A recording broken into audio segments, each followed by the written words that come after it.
नमः सिद्धेभ्यः।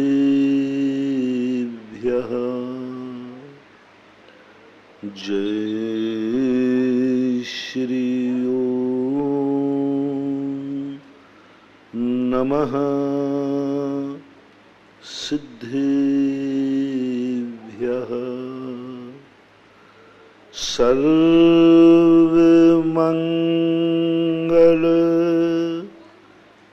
मांगल्यम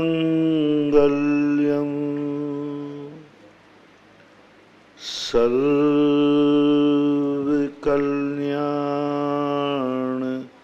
कारकम प्रधानम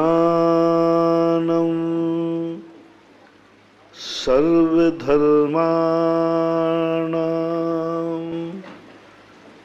जैनं जयतु शासनम।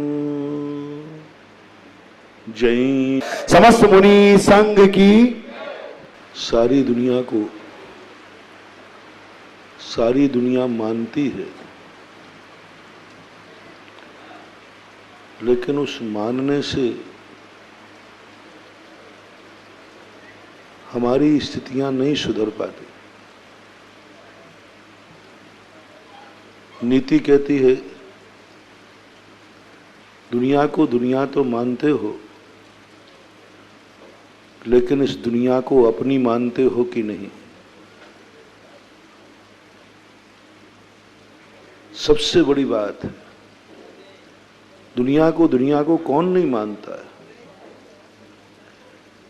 लेकिन दुनिया का प्रति जो हमारा प्रेम है वो तभी जागृत होगा तब तुम दुनिया को अपनी मानोगे।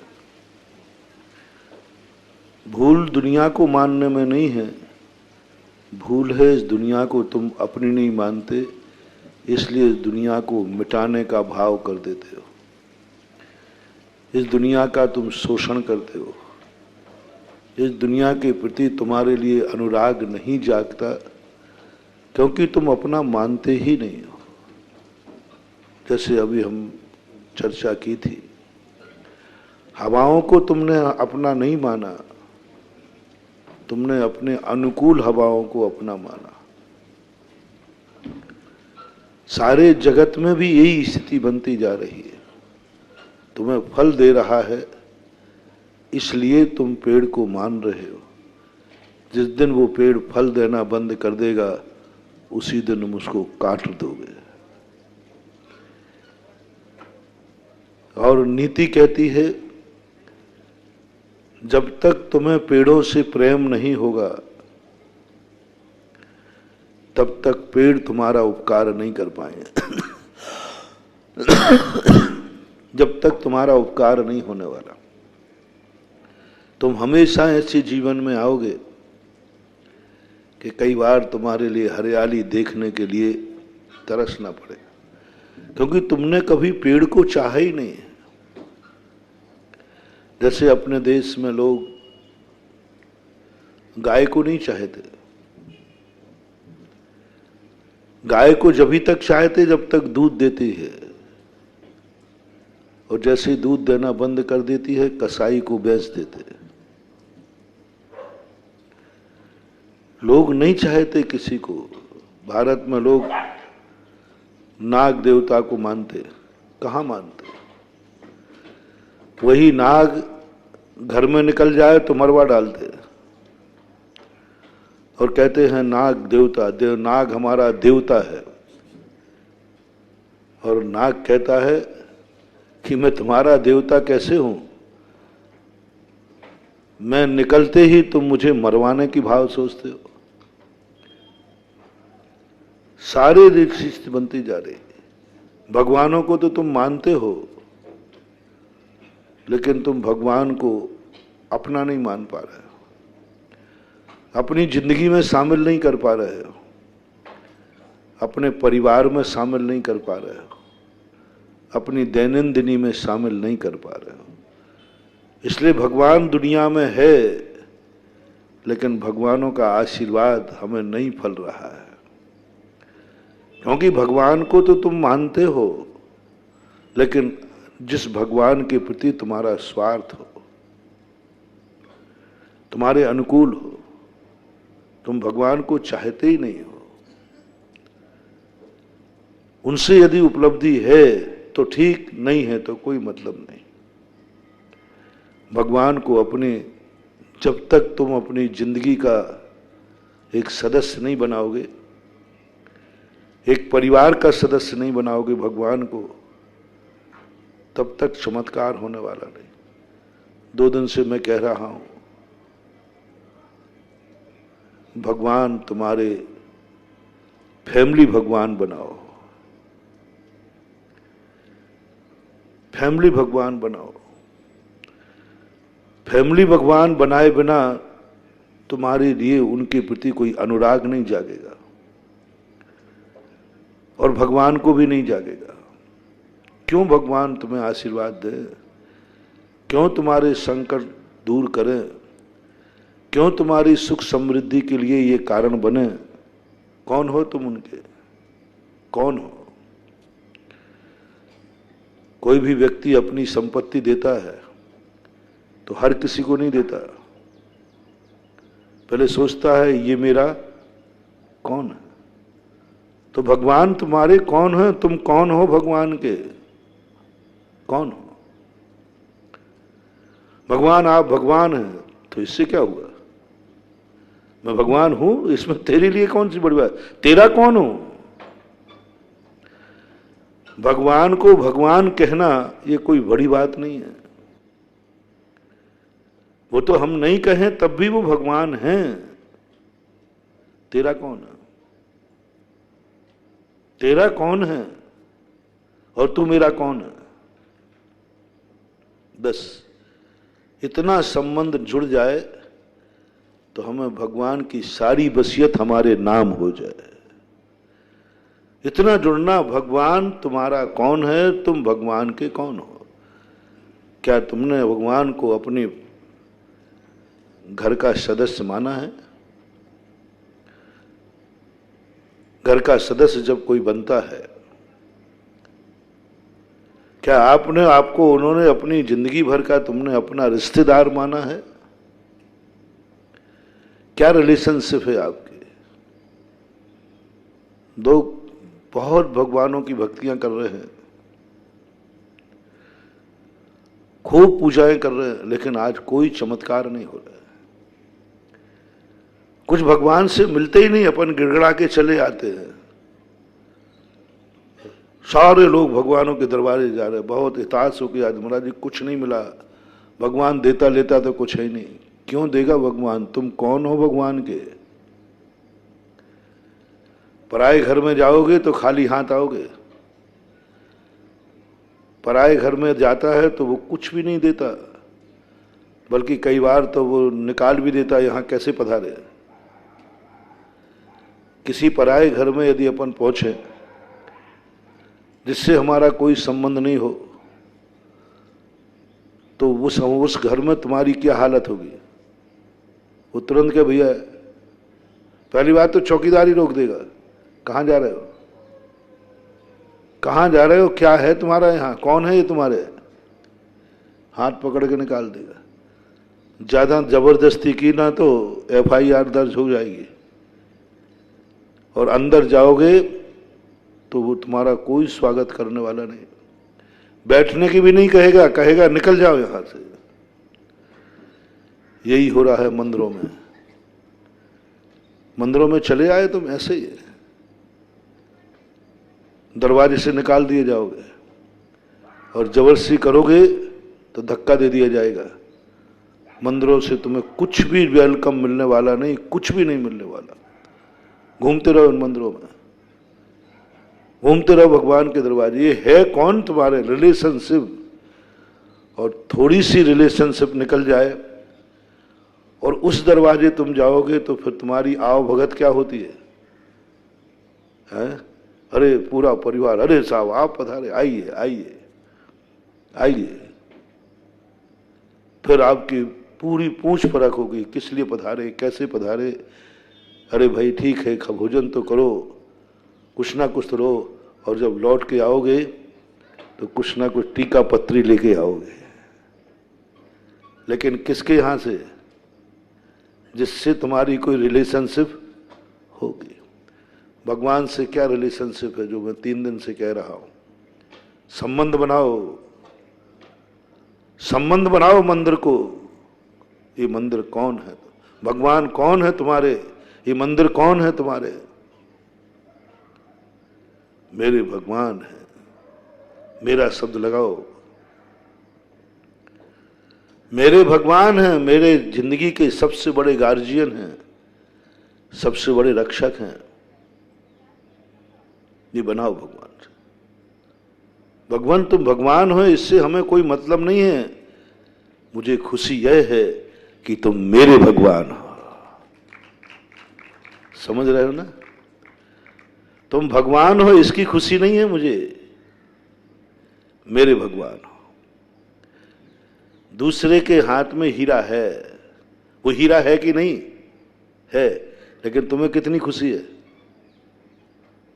बोलो। कोई खुशी नहीं। हीरा तो हीरा दूसरे के हाथ में रखा हुआ हीरा है, कहीं भी रखा है, वो हीरा है। हम भी कह रहे हैं हीरा है, सब कह रहे हैं, लेकिन आनंद नहीं है, क्योंकि वो हीरा मेरा नहीं है। और वही हीरा अपन को मिल जाए तो हीरा में आनंद है कि ये मेरा हीरा है, इसमें आनंद है। बस अब समझ में आ जाएगा। वो क्या है, बनियों को बनियों की भाषा समझाना ही पड़ेगी। भगवान की बात जल्दी समझ में नहीं आएगी। कितना बढ़िया समझ आ गया। सोने की गिन्नी है, सारा सब कुछ है, और हम जान रहे हैं सोना है, लेकिन आनंद नहीं है। जब तक वो यदि मेरे हाथ में आते ही कितना आनंद, ओहो ये मेरा सोना। अब निर्णय करो, सोने में आनंद नहीं है, मेरे सोने में आनंद है। हीरा में आनंद नहीं है, मेरे हीरे में आनंद है। हवेलियों में आनंद नहीं है, मेरी हवेली, उसमें आनंद है। हवेलियां तो अपन कितनी देखते हैं प्रतिदिन, 100 मंजिल। हाँ, शहरों में चले जाओ तो 10-10, 15-15 मंजिल मकान बने, उनको देखकर आनंद नहीं आता। और अपनी 1 मंजिल भी मकान हो तो नागल करते हो, आनंद मनाते हो, खुशी मनाते हो। क्यों? ये मेरा है। बस बहुत बड़ा रहस्य दे रहा हूं तुम्हें, आप खुद अपनी जिंदगी में देख लीजिए। मेरा शब्द लगाते ही आनंद आ गया, ये मकान मेरा है। करोड़ों करोड़ों की गाड़ियां सड़क पे, हाईवे पे बैठ जाओ, कोई आनंद नहीं आएगा।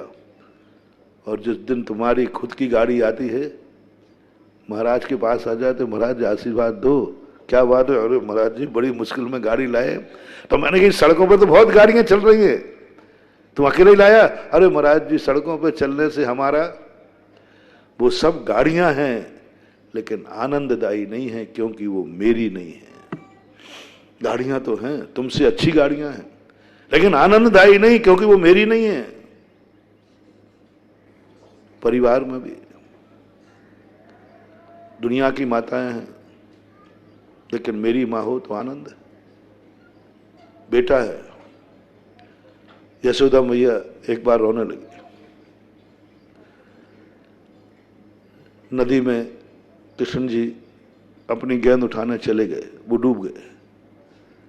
तो यशोदा को पता चला तो रोने लगी। तो सबने कहा मैया मत रो, मेरा बेटा ले लेना, ये सब बेटे आपके ही हैं, तुझे तो सारा गांव जगत मैया कहता है, ये बेटे ले लो। तो यशोदा कहती है लाखों को मोल अकेलो कन्हैया, तुम्हारे भली 1 लाख बेटे हों तो क्या फर्क पड़ता मुझे, मेरा बेटा तो मेरा ही कहलाएगा। दूसरे का बेटा राजकुमार भी है, दूसरे का बेटा बहुत सुंदर भी है, और स्वयं का बेटा काला भी है, थोड़ा आंख से भेड़ा भी है, पैर से थोड़ा लंगड़ा भी है। तो मां को किस बेटे के प्रति आनंद आएगा, अनुराग आएगा? दूसरा का बेटा बहुत सुंदर है, राजकुमार है, बहुत बढ़िया है, और स्वयं का बेटा काला है, थोड़ा भेड़ा है, लूला भी है। मां को किस बेटे में आनंद है? अपना बेटा। सारे जगत की जिंदगी उठा लो, जब तक व्यक्ति को अपनापन नहीं आएगा, ये मेरा है, तब तक आनंद नहीं आएगा, अनुराग नहीं जागेगा। कितनी दुनिया कहे ये सब आपका ही है, मैं भी आपका ही हूं, ये सब झूठा है, कोई झूठा, सब झूठा है। 4 करोड़ की गाड़ी चलाने वाला ड्राइवर, उसको आनंद मात्र 10,000 रुपए का आता है कि मैं नौकर हूं, और गाड़ी वही है जिसमें सेठ बैठा, उसी में ड्राइवर बैठा, सुविधाएं सब है, बल्कि ड्राइवर को ज्यादा सुविधाएं हैं, लेकिन उसको आनंद किसका है? 4 करोड़ की गाड़ी का कि 10,000 रुपये का? 10,000 रुपये, क्योंकि 10,000 उसका खुद का है, ये 4 करोड़ उसके नहीं है। ये जो परिणति हमने आपको समझा रहा हूं, आपके मैं शास्त्रों की बात नहीं समझा रहा हूं, आपके अनुभव की बात समझा रहा हूं। अनुराग नहीं जाए, और जो तुम्हारा है वो मिट जाए तो तुम रो पड़ोगे, मर जाओगे, भोजन नहीं खाओगे। और पराया मर जाए तो अर्थी में भी जाओगे तो कल नाश्ता करके जाओ, हाँ चाय पी के जाओ। घर वाले कहें कहाँ जा रहे, बोले अर्थी में, बोले चाय तो पी जाओ। गलत बोल रहा हो तो आप लोगों को सब अनुभव है। मैं कई बातें तो धुएं में छोड़ देता हूं और तुम्हारी हरकत देखता हूं, मैं तो सही हो गई। होता है कि नहीं? अर्थी में जा रहे हो, लेट हो जाओगे, कुछ चाय पानी नाश्ता तो कर लो। और वही चीज घर में मर जाए तो कोई खिलाए भी तो गले से भी नहीं उतरेगी। मौत हुई है, लेकिन आज मौत का गम नहीं है क्योंकि पराया मरा है। आज मौत का गम है क्योंकि अपना मरा है, अपना मरा है।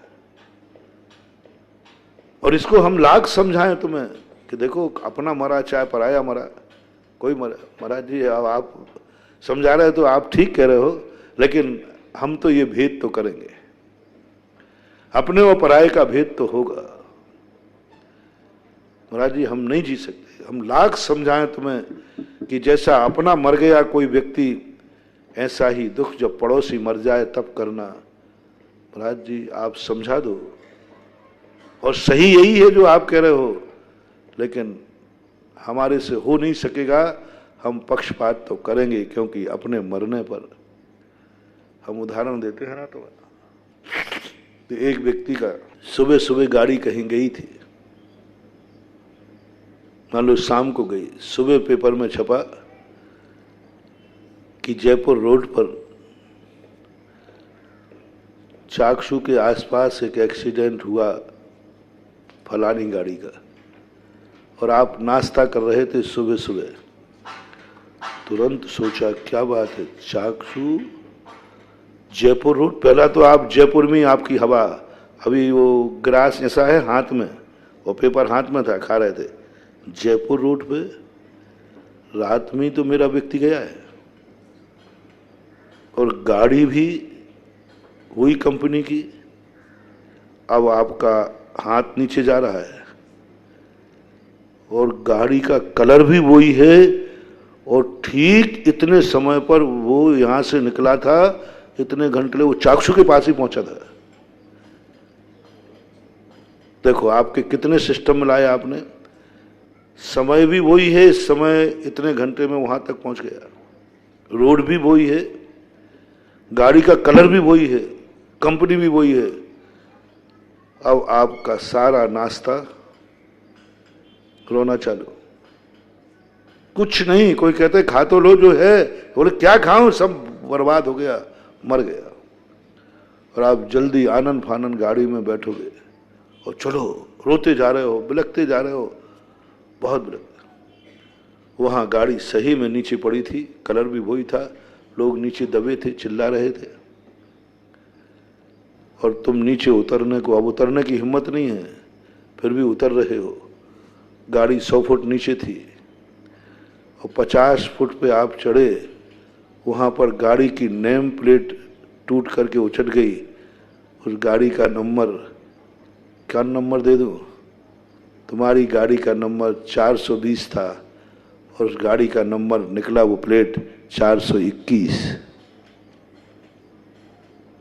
21 निकलते ही बस, अरे चलो चलो, ऐसे तो मरते रहते, चलो चलो, वो नाश्ता ठंडा हो रहा है। तुरंत आपके चेहरा बदल गया। मात्र कितना नंबर बदला? आज भी लोग दबे, आज भी लोग पड़े तुरंत। अब तो आवाजें भी आएंगे, अरे मत पड़ो, दंड फंड में अभी पुलिस को जवाब सवाल करना पड़ेगा। और नीचे दबा हुआ कह रहा है, भैया अब आ ही गए हो तो निकाल लो। आप उस एक नंबर से लौट करके वापस आ जाओगे, वापस आ जाओगे। आपको मौत का दुख है कि अपने व्यक्ति का दुख है? दुर्घटना तो आज भी है। ये जो तुम्हारे नेचर हमने समझा, इसको कोई नहीं बदल पाया, महावीर स्वामी भी नहीं बदल पाए। सारी दुनिया ने, बहुत महावीर स्वामी ने भी उपदेश दिया, देखो ये भेदभाव मत करो, एक्सीडेंट तो एक्सीडेंट है, उतना ही दुख मनाओ। नहीं, बोले महाराज जी ऐसे तो फिर हम खा ही नहीं पाएंगे, क्योंकि ऐसा एक भी दिन नहीं है जिस दिन पेपर में कोई दुर्घटना नहीं लिखी हो। तो प्रकृति ने भी तुम्हारा ऐसा नेचर बना दिया, सारे दुनिया के मरने पर नहीं रोना, नहीं तो आंसू ही नहीं बचेंगे। इनको कुछ बचा के रख, जब अपना मरे तो रोने के लिए बचा के रख। जब हमने सोच लिया महावीर स्वामी तुम्हें समझा के चले गए, इस संसार को नहीं सुधार पाए, तो अब तो मैं आपको सुधारने का मन ही बिगड़ नहीं करता। मैं तुम्हें सुधारना नहीं चाहता। मैं तो आजकल अपने अनुसार तुम्हें चलाता ही नहीं। मैं तो तुम्हारे अनुसार चल के अपना माल बेचता हूं।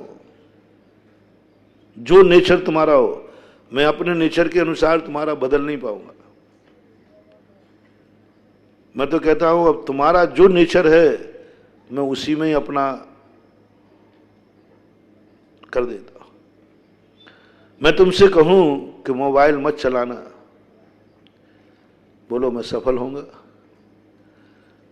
देखो मोबाइल नहीं चलाना चाहिए, बहुत गंदा होता है, बहुत, आप नहीं मानोगे। मेरी बात की अवज्ञा होगी, अवज्ञा कर दो कि महाराज जी देखो आपको मैं हाथ जोड़ता हूं, मुझे बात मत करो। आज का युग ऐसा है कि मोबाइल के बिना व्यक्ति की जिंदगी चल ही नहीं सकती। तो जहां मेरी बात की अवज्ञा हो वहां नीति कहती है ऐसी आज्ञा देकर के अपमान मत कराना। क्यों दूं? अब मेरी आज्ञा का पालन हो गई नहीं। अब तो मैंने मोबाइल में भी धर्म कर दिया कि कोई बात नहीं, मोबाइल रखो रखो। अब तो कहने लगा मोबाइल रखो, पहले नहीं कहता था। जब मैंने देख लिया कि मेरी बात चलने वाली नहीं हो, मैं मना करूंगा तो मेरी बात, तो उनके रखो, बस इतना सा कर लो कि मोबाइल में टोन फिल्मी गाने की नहीं नमोकार की लगा लो। मोबाइल रखो लेकिन किसी हीरो हीरोइन का फोटो नहीं, किसी भगवान के अपनी मां का फोटो लगा लो। कुछ तो उसका उपयोग हो, कुछ तो उपयोग। अब मैं टीवी का मना करूं कि भाई टीवी मत देखना, ओ मेरे भक्तों, मेरी एक इच्छा है कि किसी के घर में टीवी नहीं हो। ये इच्छा मेरी पूरी होगी या नहीं? हैं? कस्तूरी बोल मत देना, नहीं छोकरा घर से निकाल देगा। वो पोता ही कह देगा दादाजी आप ऐसे करो, बिजोलिया क्षेत्र में रहो, आप जाके घर आया ही मत करो।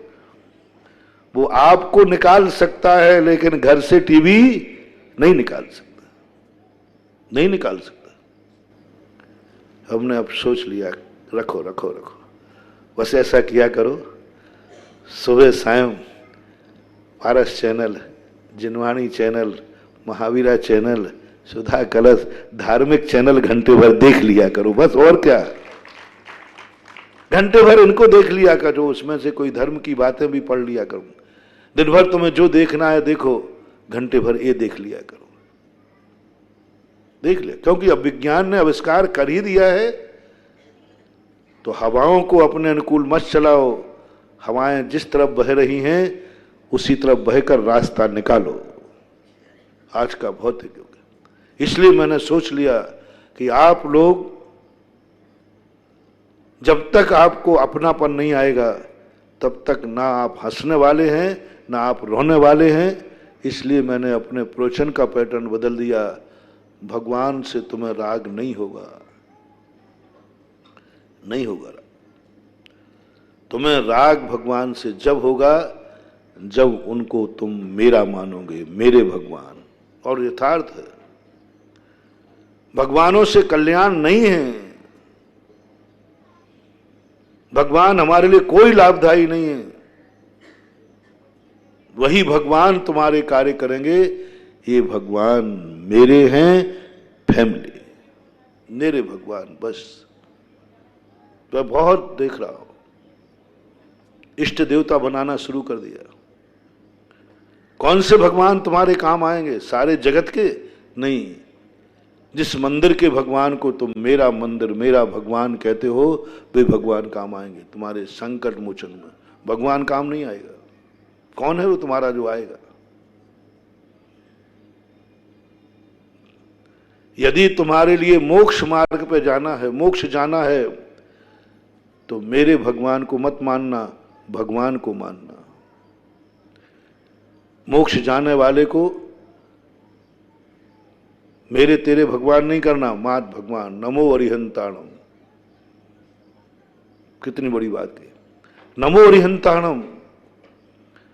अब अरहंत में ना पारसनाथ है ना महावीर है, सब आ गए।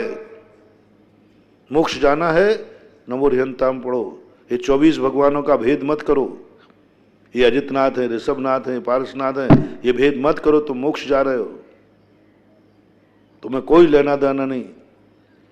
पूज्यवर कुंदकुंद भगवान ने श्री प्रवचन सार में कहा, तुम महावीर का ध्यान मत करना, तुम ऋषभ देव का ध्यान मत करना, तुम पारसनाथ का ध्यान मत करना, तुम महावीर का जीवन नहीं जानना, तुम अरहंतों को जानो।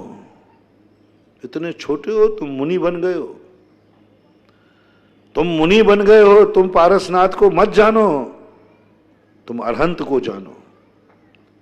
अब अरहंत शब्द बड़ा है या पारसनाथ बड़ा है? बोलो। अरहंत, अरहंत में 24 है, 24 नहीं। जितने संसार में त्रिकाली अरहंत हुए हैं, अनंतानंत हैं और हो रहे हैं, उन सब का ध्यान। अरहंत को जानो। महासत्ता एक अवान्तर सत्ता होती है, सैद्धांतिक शब्द है थोड़ा, मैं अभी थोड़ा समझा दूंगा। एक महासत्ता होती है। जब व्यक्ति आत्माभिमुख होता है, सदुपयोग में लीन होता है, जब धर्म की शरण में जाता है, धर्म की, जब वो महासत्ता में, वो कहता नहीं, मैं अरहंत का ध्यान करूंगा। ऋषभ देव का ध्यान करना LKG है, प्राइमरी है। छोटी क्लासों में लाइसेंस पढ़ाया जाता है, बुक्स निश्चित होती है, इतना पढ़ना। ऊपर जाके राइटर खत्म हो जाता है, विषय रह जाता है, राइटर खत्म हो जाता है, कंपनी खत्म। नीचे की क्लासों में बुक्स, टेक्स्ट बुक चलती है, उसी बोर्ड की चलेगी, दूसरी किताब नहीं चलेगी। और ऊपर जाकर के किताब से कोई लेना देना, राइटर कौन है, क्या है, आपको तो विषय से मतलब है। मुनि महाराज को कहा, तुम पारसनाथ के चक्कर में मत पड़ना, तुम आदिनाथ के चक्कर में मत पड़ना, तुम अरहंत का ध्यान करो। कहां जाना है तुम्हें? मोक्ष। अरहंत का ध्यान करो।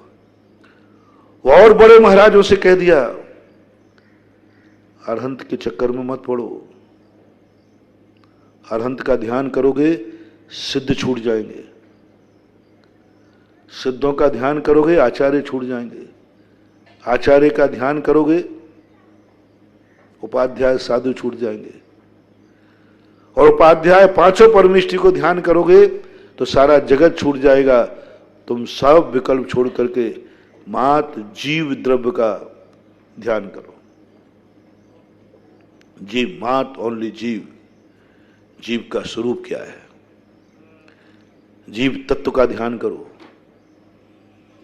जीव तत्व का ध्यान करो, बस सब आ जाएगा इसमें। तुम मोक्ष जा रहे हो और मोक्ष जाने वाले को 5 परमेष्ठियों से कोई लेना देना नहीं। शुद्धोपयोग में हमारे शास्त्रों में कहा, मुनिराज नमोकार मंत्र का सहारा छोड़ देते, नमोकार मंत्र नहीं पढ़ते। हमारे किसी भी क्रिया में हमें नमोकार मंत्र नहीं दिया। फर्स्ट एंड फर्स्ट में श्रेष्ठ मुनि वह है जो नमोकार मंत्र नहीं पढ़ता। तो मात जीव तत्व का ध्यान करता है। अब जीव में 5 परमेष्ठी आएंगे कि नहीं?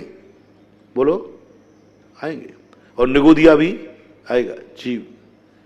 और बड़े महाराज से कहा, बोले किसका ध्यान कर रहे? बोले जीव तत्व का। ये भी मात हाई स्कूल में पहुंचा है, अभी कॉलेज में नहीं पहुंचा। बोले जीव में, इसमें अजीब छूट रहा है, धर्म अधर्म द्रव्य छूट रहे हैं, जीव अजीब का भेद हो रहा है। और जब तक तुम भेद करते रहोगे तब तक निश्चय का आनंद नहीं आएगा, तब तक तुम्हें सदुपयोग नहीं होगा, तब तक तुम्हें आत्मानुभूति नहीं होगी। पक्षपाती को केवल ज्ञान नहीं होता। अभी तुमने जीव अजीब का भेद कर रहे हो, तो फिर क्या करूं? महत द्रव्य का ध्यान करो, द्रव्य का, द्रव्य दृष्टि। कुंद कुंद स्वामी बार बार कहते हैं, पर्याय दृष्टि नहीं, ये तत्व पर्याय हैं। द्रव्य दृष्टि लाओ, महत द्रव्य का ध्यान करो। द्रव्य किसे कहते हैं? उत्पाद व्यय ध्रुवयुक्तम सत द्रव्य लक्षण। बस द्रव्य का ध्यान करो। अब जीव अजीब का भेद मत करो, द्रव्य बस, महासत्ता। और आगे तो द्रव्य को भी कहते हैं। और अंतिम लास्ट मुनि जो केवल ज्ञान होता है, जब पारसनाथ को जब यहां केवल ज्ञान हुआ था, उस समय अंतिम अंतर मुहूर्त में उनकी दशा क्या थी वो बता रहा हूं। द्रव्य को तुम ध्यान करोगे, पर्याय और गुण गायब हो जाएंगे, पर्याय और गुण गायब हो जाएंगे। मां तुम ध्यान करो सत का, सत में सब आ जाता है। द्रव्य भी छोड़ दो, सत मात सत महासत्ता। सत्ता सब पयत्था सविस्व रूपा अनंत पज्जाया भंगोपाध्वत्ता सब परिवेखा हवदियका। पंचास्त्री का है पूज्य कुंद कुंद स्वामी।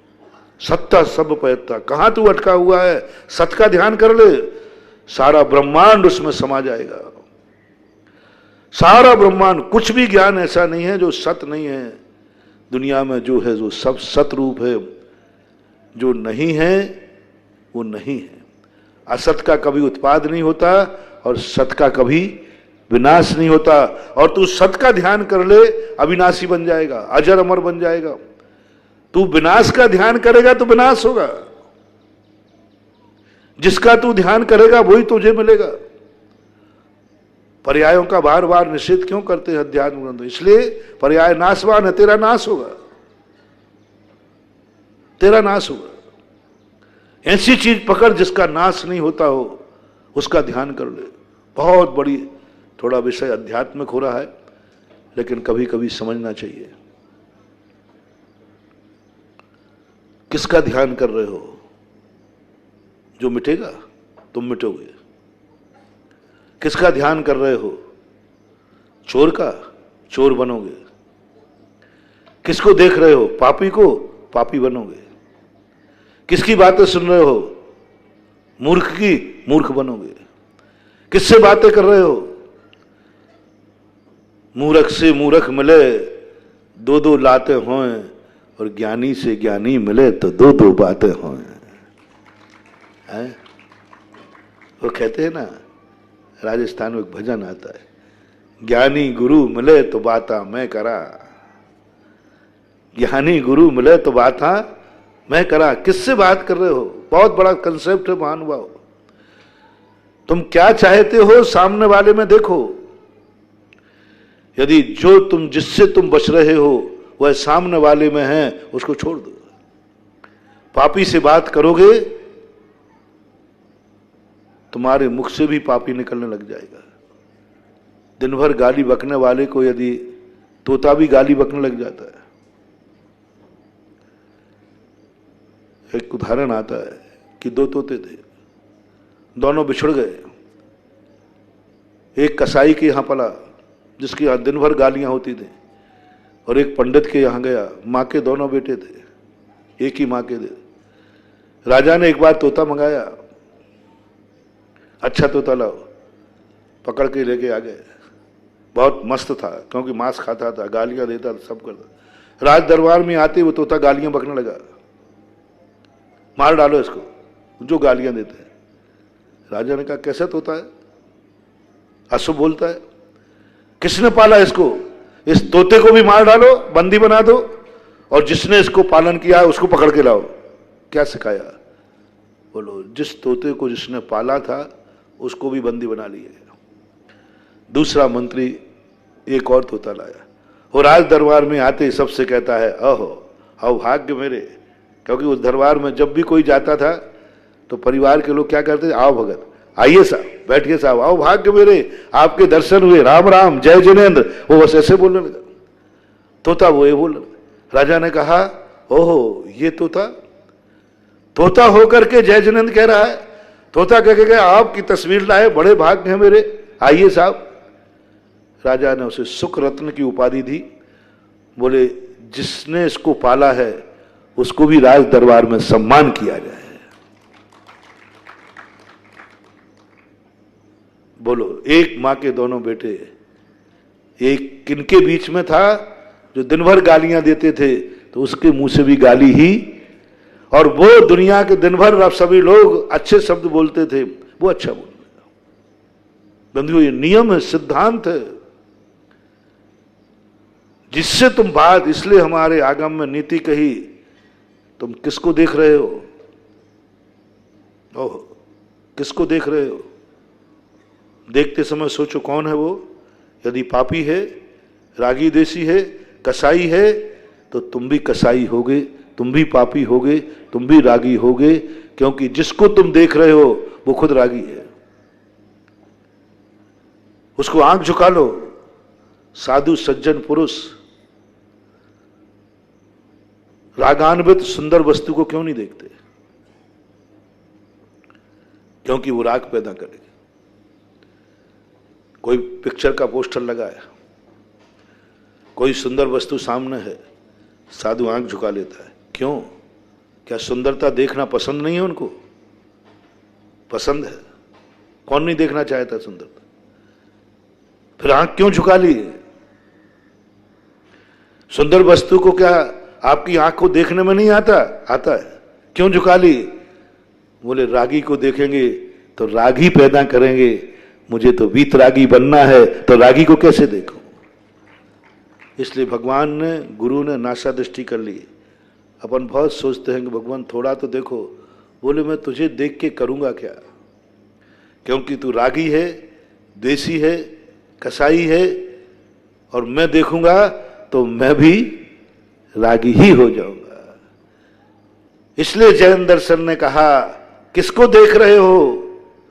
सवाल आंख का नहीं है, सवाल सामने वाले पदार्थ का नहीं है। जिसको तुम देख रहे हो वो कैसा है? यदि रागी है तो नियम से आप देखना। रागी व्यक्ति को देखने से राग जागेगा, और देसी व्यक्ति को देखने से, दुश्मन को देखने से क्या जागेगा? क्योंकि वो दुश्मन है, वो तुमसे द्वेष करता है, और उसको देखोगे तुम्हें भी द्वेष जाएगा।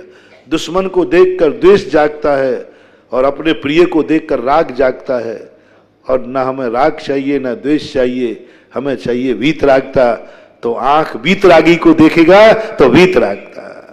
दृष्टि भवंत मणिमेष विलोक नियम नान्यत्र तोष मुपयाति। हे भगवान, मैं तो आपको देखूंगा, क्योंकि जिसको हमारे गुरु ने कहा, जिनवाणी ने कहा, जिसको देखोगे वही तुम बनोगे। रागी को देखना है रागी बनो, देसी को देखना देसी बनो, और वीतरागी बनना है तो वीतरागी को ही देखना पड़ेगा। इसलिए भगवान अपन को नहीं देखते, क्योंकि उनको रागी नहीं बनना है। अपन भगवान को देखते हैं क्योंकि अपन को वीतरागी बनना है। ये नियम है। किनकी बातें सुनना? बोलो, दुश्मन की बातें सुनोगे तो क्रोध जागेगा कि क्षमा भाव? जल्दी बोलो। हैं? क्रोध जागेगा। कान, दुश्मन की बातों को कभी मत देना। दुश्मन को कभी दुश्मन की बात सुनना ही मत, क्योंकि दुश्मन का भाव दुश्मनी जगाएगा, दुश्मन की बातें क्रोध जगाएंगे, और क्रोध से हम परेशान हैं। क्रोध नहीं आना चाहिए। एक तरीका, बहुत सरल तरीका बनाओ। बहुत लोग परेशान हैं कि महाराज जी मैं क्रोध को कैसे जीतूं। कुछ नहीं करना, दुश्मन को देखना नहीं, दुश्मन की सुनना नहीं, दुश्मन से बोलना नहीं, बस दुश्मन को देखना नहीं, दुश्मन की सुनना नहीं, दुश्मन से बोलना नहीं, जहां दुश्मन है वहां जाना नहीं। सबसे सरल तरीका है, क्योंकि सिद्धांत दुश्मन को देखोगे, दुश्मन कहता मुझे देखोगे मैं क्रोध पैदा करूंगा, मेरी सुनोगे मैं क्रोध पैदा करूंगा, मेरे से बोलोगे मैं गुस्सा पैदा करूंगा। इसी प्रकार रागी व्यक्ति को देखोगे तो क्या पैदा होगा? राग। यदि राग पैदा नहीं करना है तो मुनिराज से कहा आंख झुका लो, देखना मत। देखने में कोई डरते नहीं है साधु। क्या चाहिए तुम्हें? बोले मुझे राग से बचना है। तो रागी व्यक्ति को देखोगे, राग पैदा होगा, नीचे आंख झुका लो। आपकी बातें मैं क्यों नहीं सुनता हूं? क्यों कमरे में बैठने नहीं देता हूं? महाराज जी तो मेरी बात सुनते ही नहीं, और अपनी बात 1.5 घंटे सुनाते, सुबह सुनाते, शाम को सुनाते, और दोपहर में जाओ तब भी सुनाते। मैं जब देखो जब सुनाते ही रहता हूं। महाराज जी इतना आप सुनाते हो, थोड़ी मेरी भी सुना करो। अब मैं तुम्हारी सुनूंगा, क्या सुनाओगे? क्या सुनाओगे? चलो सुनाओ, क्या सुनाओगे? और इन देवियों की तो मैं सुनता ही नहीं हूं। इनसे एक दिन छूट दे जाए कि आज जो महिलाएं सुनाएंगी वो सुनूंगा, दिन भर सुनूंगा। आज प्रवचन की हॉलीडे। आपसे मैं पूछता हूं, ये क्या सुनाएंगे? बोलो, क्या सुनाओगे? क्या है तुम्हारे पास जो सुनाओगे? क्या है? 2 ही बात है। जो तुम सुनाओगे मैं कह दूंगा ये तो मुझे पहले ही से याद है, आता है, और जो तुम सुनाओगे उसमें मेरी रुचि नहीं है, अब करूं क्या मैं? यदि तुम धर्म की बात सुनाई तो जितनी तुम्हें धर्म आता है तो मैं यही कह दूंगा इतना तो मुझे, मैं केस लॉन्च करता हूं तो कुछ लोग महिलाएं आके बोलती महाराज जी को भारी कष्ट हो रहा होगा, तो ये भावना भाना शुरू करती हैं। कहाँ गए चक्री जिन जीता भरत खंड सारा। मैंने कहा ये हमें बुद्धू समझ रही है। अब महाराज को कष्ट हो रहा होगा। अरे तुम जितनी भावना सुनाओगे उससे ज्यादा तो मेरा चिंतन चल रहा है एक एक चुटकी उतारते समय। तुम तो अभी चक्री में अटके हो, तुम तो यही में अटके हो कि उन्होंने कहा छोड़ गए, राजमहल छोड़ गए, हाथी छोड़ा गया, घोड़े छोड़ गए, यही तो बताओगे भानु कि देखो ऐसा खाब कोई किसी का नहीं। मैं तो उस दशा में पहुंच गया हूं जहां मैंने ये सोच लिया है ये शरीर भी मेरा नहीं। तुम तो अभी यही कह रहे हो कि मकान मेरा नहीं, घोड़े मेरे नहीं, हाथी मेरा नहीं, परिवार मेरा नहीं, यही तो सुनाओगे। राजा राणा छत्रपति हाथियन के असवार मरना सबको एक दिन, यही सब सुनाओगे। मैं तो उससे ऊपर चला गया हूं कि शरीर भी मेरा नहीं। अब जहां शरीर मेरा नहीं ये चिंतन एक एक चुटकी पे जा रहा हो, उधर तुम्हारा भजन सुनूंगा तो मेरा प्रमोशन नहीं होगा, डिमोशन हो जाएगा। हाँ बेसाधु बात अलग है जो कि एक एक चुटकी पर रो रहे हैं, तड़प रहे, अरे मर गए रे, प्राण निकल गए। जैसे तुम लोग यदि 2-3 बाल खींचू तो क्या होगा तुम्हारा? अरे चिल्ला पड़ोगे। इतना 2 बाल तुम्हारे खिंच जाए तो तुम चिल्ला पड़ोगे, तो तुम्हारे लिए जरूर उनके भजन चाहिए। मुझे तो क्या, मैं तो कहता शांत रहो, मैं तुम्हारी ऊंची किताब में जा रहा हूं। इसलिए शांत चित्त होकर के, क्योंकि साधु उस समय शरीरातीत हो जाता है। जिस समय केशलोंज करता है ना, शरीर के प्रति राग जाग जाए, चुटकी में बाल आ ही नहीं सकता, आई नहीं, उसमें ताकत ही नहीं आई, खिंचेगा ही नहीं। वो थोड़ा सा भी राग जाग गया है, बाल नहीं खींचेंगे फिर, या तो फिर दूसरे को खींचना पड़ेगा, जैसे पशुओं के खींचते हो बांध करके वो बाल की निकालते ना भेड़ बकरियों के या सुकर, तो पकड़ के करना पड़ेगा, खींच ही नहीं सकता। नियम है, शरीर के प्रति थोड़ा भी राग जाग जाए, बाल में ताकत आएगी नहीं। बाल जब साधु खींचता है अपने स्वयं के, उस समय वो शरीरातीत हो जाता है, वो शरीर में है ही नहीं। उसकी आत्मा एक शरीरातीत होकर एक अनंत शक्ति जागती उस समय, जिस समय केशलोंज करता है।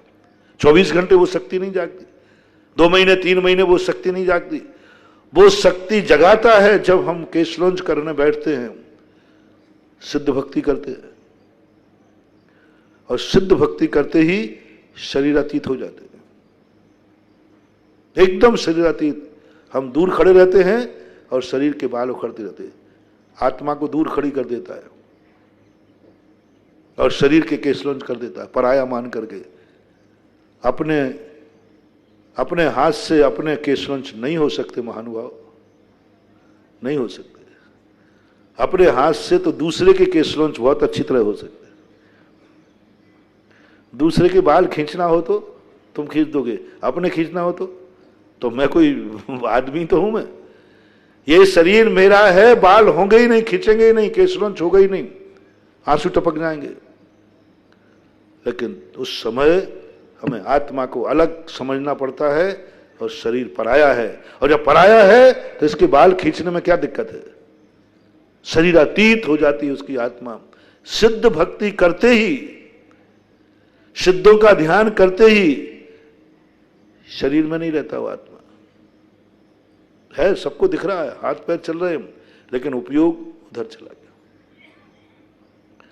और यदि आप भजन नहीं सुना, 90% तो धर्म की बात है। जितने लोग साधुओं के पास महिला पुरुष बैठते हैं, बताओ तुम जितनी देर बैठते हो, कभी सुनना तुम धर्म की चर्चाएं होती हैं कि संसार की? 99% कोई साधु के पास महिलाएं बैठी है, धर्म की चर्चा करने वाली महिलाएं हैं कहां? कौन महिलाएं हैं, कौन पुरुष है? आप लोग भी कितने लोग हैं जो महाराज के पास इसलिए जा रहे हैं कि गौमर सार जीव कांड की एक गाथा समझना है? कौन सिद्धांत की बातें लेके जाते हो, कौन चर्चाएं करके जाते हो? 99% लोग ग्रस्त साधु के पास बैठकर संसार की ही बातें करते हैं। आचार्य श्री, हमारे आचार्य श्री के पास कोई क्यों नहीं बैठ पाता? क्यों नहीं बैठ पाता? ऐसा नहीं है कि उनको बैठने से तुमसे कोई घृणा हो, एलर्जी हो, नहीं, उन्होंने सब देख लिया बैठा करके, तुमसे कुछ मिला नहीं। तुमसे बात करना भी अपराध है, तुम्हें देखना भी अपराध है, तुमसे बोलना भी अपराध है, तुम्हारी बात सुनना भी अपराध है, क्योंकि तुम सुनाते ही वही बातें हो। चलो आज यदि मैं आप सबको मौका दूं कि आज मैं सबकी बातें सुनूंगी, तो सब लोग अपनी अपनी लिस्ट दो, क्या क्या सुनाओगे? क्या क्या सुनाओगे? वो तो हम शाम को दोपहर में जिज्ञासा समाधान होता ना, उसमें पता चलता है। सारे लोग प्रश्न संसार की बातें करते, महाराज जी हम परेशान हैं, हम ये परेशान हैं। अच्छी बात कोई धर्म की तो करते ही नहीं।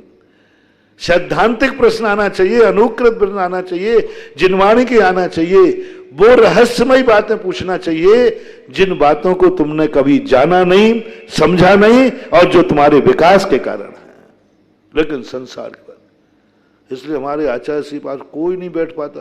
आचार्य श्री कहते क्या करेंगे बैठकर, क्या सुनाएंगे? ये संसार, संसार की बात है, क्या सुनाएंगे तुम जाकर के? क्या करोगे साधु के बारे में? साधु तुम्हारे लिए समय देके क्या करे? क्या सुनाओगे तुम? बता दो। कुछ नहीं मालूम। इसलिए अपनी जिंदगी में ध्यान रखना। साधु से कहा इनकी बातें ज्यादा मत सुनना, ये रागी द्वेषी हैं, तुम्हें अभी रागी द्वेषी बना देंगे। इनसे बोलना भी ज्यादा नहीं, प्रवचन दे देना। हम तो बिना नमोस्तु के भी आशीर्वाद दे देते। जैसे 2-3 मिनट बैठे नहीं लोग, अब वो तो बैठा जाएगा ही नहीं, तो वो नमोस्तु, महाराज अभी हमने नमोस्तु किया ही नहीं, मैंने कहा एडवांस में आशीर्वाद, पधारो। बिना नमोस्तु के आशीर्वाद दे देता हूं। और बिना नमोस्तु के आशीर्वाद मिले तो इसका अर्थ क्या है?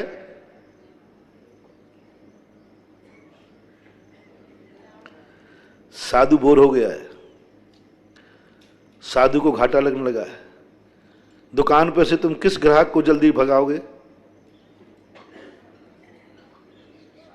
किस ग्राहक? जिससे इससे मिलने जुलने वाला तो है नहीं, दूसरे ग्राहक और रोकेगा। तो साधु जब बिना नमोस्तु के हाथ उठा दे, समझ लेना साधु बोर हो गया है, साधु को घाटा महसूस हो गया है, साधु मेरा बैठना पसंद नहीं, उसको नुकसान का कारण है, तुरंत उठ के बाहर हो जाना। साधु ये ना कह पाए कि आप जाइए, यही इशारा है साधु का। साधु को ये कहना पड़े जाइए, ये तो बहुत बड़ा अपमान है। साधु बिना नमोस्तु के यूं कर दे तो इज्जत वाले हो तो बाहर निकल जाना। महाराज ने बिना नमोस्तु का आशीर्वाद दे दिया कि अब पधारो आप, हमें नुकसान हो रहा है। इसलिए नीति अपनाओ। क्या करोगे? क्या करना है? इसलिए देखते समय आप लोगों को भी मेरा संदेश दे रहा हूं। किसको देखना? देखने की बुरी नहीं है, तुम देखने में असमर्थ भी नहीं हो। किसको देख रहे हो? वो व्यक्ति जैसा होगा तुम भी वैसे बनोगे। हर किसी की बातें मत सुना करो। कौन सुना रहा है? गुरु सुना रहे हैं, सुन लेना। साधु सुना रहा है, सुन लेना। डाकू सुनाएगा तो क्या सुनाएगा? 6 महीने यदि डाकू की बात सुनोगे ना तो डाकू बन जाओगे। साधु की बात सुनते सुनते जिंदगी में साधु नहीं बन पाए, लेकिन डाकू की बात सुनते सुनते 6 महीने में डाकू बन जाओगे। साधु के सुनने से नहीं बनोगे। बीतरागी को देखते देखते जिंदगी निकल गई, बीतरागी नहीं बन पाओगे। और 6 महीने किसी रागी व्यक्ति को देख लेना। हाँ, बुरा वाले दादाजी कह रहे हम भी हो जाएंगे वैसे, बड़ी बूढ़ा हो गया तो क्या हुआ। बीतरागी को अपन जिंदगी भर से देख रहे, भगवान को, गुरु को, लेकिन बीतरागी नहीं बन पाए। और रागी को 6 महीने देख लो, इतना रागी हो जाएगा कि मुनि महाराज हैं वो भी भ्रष्ट हो जाएंगे। मुनि महाराज भी भ्रष्ट हो जाएंगे। 6 महीने मुनिराज को रागी की संगति में रख दो, रागियों के बीच में रख दो, वे भी रागी हो जाएंगे। 6 महीने के अंदर पता चलेगा महाराज ही नहीं रहे, क्योंकि उन्होंने किसके साथ उठना बैठना चालू कर दिया? रागी के साथ। किससे बोलना चालू कर दिया? किसको देखना चालू कर दिया? किसकी सुनना चालू कर दिया? रागी की। बस 6 महीने बाद मुनि को मुनि अवस्था में नहीं पाओगे आप। प्रैक्टिकल करना कर लेना। काय को एक साधु को मरवाते हो? मेरी बात मान जाओ। नियम है ये, 5 इंद्रियां जिसके लिए होंगी। इसलिए हमारे यहां कहा गया कि नहीं, अपने आप को सोचो, किसकी संगति में जा रहे हो तुम? किसको देखने जा रहे हो तुम सुबह उठ करके? बीतरागी को। यदि हम बीतरागी को देखेंगे हमारा, इसलिए मैंने जो प्रसंग कहा था, जिनवाणी कुंद कुंद भगवान कहते हैं, विनाशशील वस्तु को मत देख, तेरा विनाश होगा, विनाश होगा। पर्याय को मत देख, पर्याय मिटती है, पर्याय मिटेगी। मनुष्य पर्याय मिटेगी, तू मिट जाएगा। देव पर्याय मिटेगी, साधु पर्याय मिटेगी, भगवान पर्याय वो भी बदलेगी। पर्यायों में मत अटको। तुम उस चीज को अटको जो अविनाशी हो, जो कोई भी नहीं मिटा सके, कोई भी नहीं मिटा सके। वो है सत्य, सत्ता, आत्मा का सत स्वरूप। पर्याय नहीं, मनुष्य पर्याय, देव पर्याय, गुरु पर्याय, अनंत पर्याय, सिद्ध पर्याय, इनमें मत अटको, ये विनाशशील हैं। व्यतिरेकणी पर्याय, पर्याय सदा व्यतिरेकणी होती है। तुम मात उत्पाद में भी मत अटको, व्यय में भी मत अटको, द्रव्य में भी मत अटको, तुम अटक जाओ सत्य पर। सत्य कभी मिटता नहीं। बचपन में भी है, जवानी में भी है, बुढ़ापे में भी है, जन्म के पहले भी था और जन्म के बाद भी रहेगा। लकड़ी जली, क्योला हो गई, अभी है तो सही, राख हो गई है तो सही, सत्य का कभी विनाश नहीं होता। बस उस सत्य को जब व्यक्ति पकड़ लेता है और उस सत्य पे एक अंतर्मुहूर्त टिक जाता है, आत्मा अमर बन जाती है, अविनाशी बन जाती है, केवल ज्ञानी बन जाते हैं। ये चिंतन किया था उस शिला पर बैठ करके प्रभु पारसनाथ ने।